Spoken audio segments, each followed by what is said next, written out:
Now, that first day of class, I told you not to ask me any questions, so you're not going to ask me about these orange scrubs, okay? They're scrubs.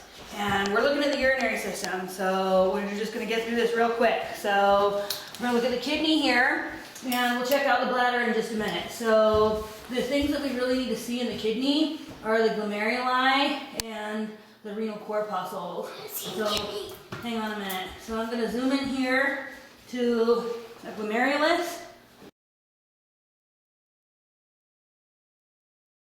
Okay, and now I'm going to zoom in to the renal tubule.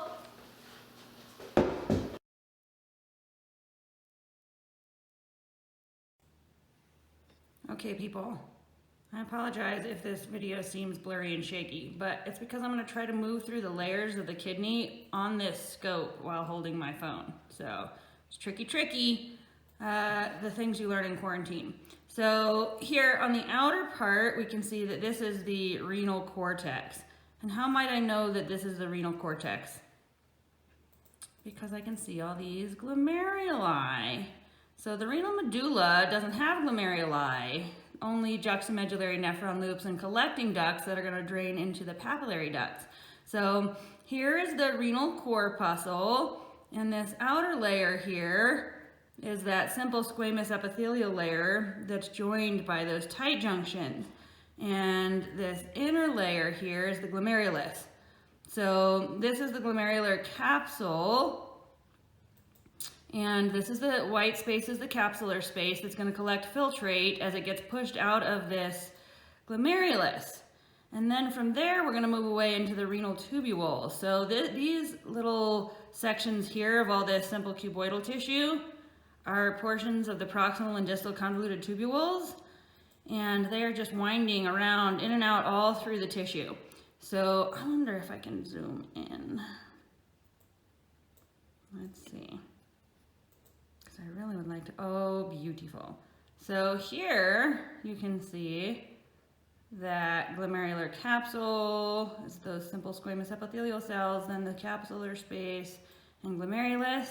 So this is beautiful. This is a renal corpuscle. So on the practical, if you were to walk up to a station like this, or in your mind on your computer, and it said, what's the structure and what's it do or something, then you could say, oh, that's a renal corpuscle, and it does glomerular filtration.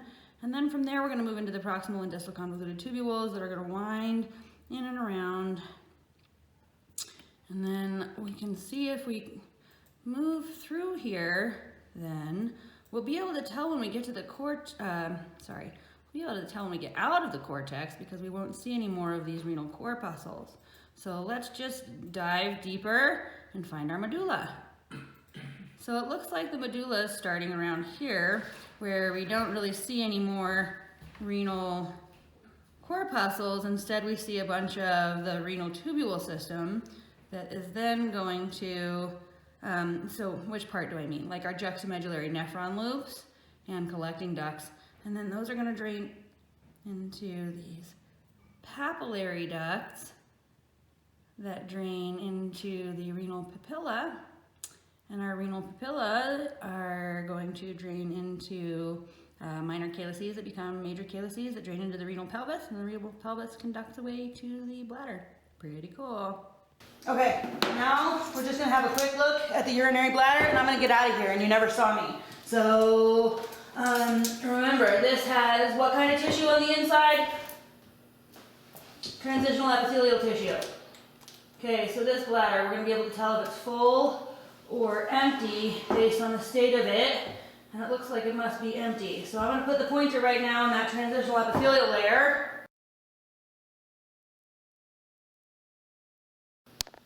Okay, now I'm going to put it in the detrusor muscle. So this is smooth muscle that you can forcefully contract to expel urine, which is pretty cool.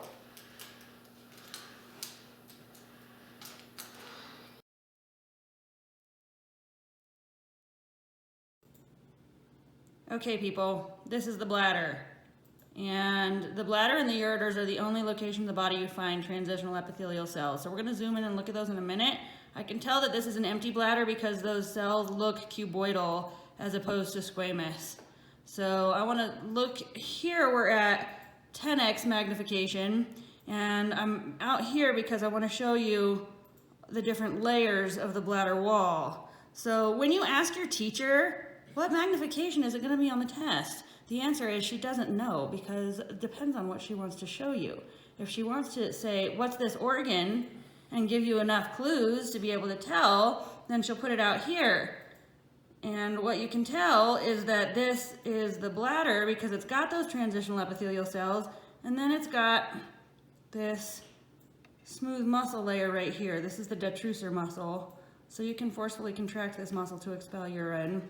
And then outside of that is this serosa or adventitia out here? Looks like adventitia out here. So this is the like inferior or lateral aspect that we're looking at there. So if we can zoom in, please work, then we can see the transitional epithelial cells look more cuboidal than squamous. So that's how I can tell that this is an empty bladder as opposed to being distended. So yeah, that's it. All right, remember, study hard. You never saw me.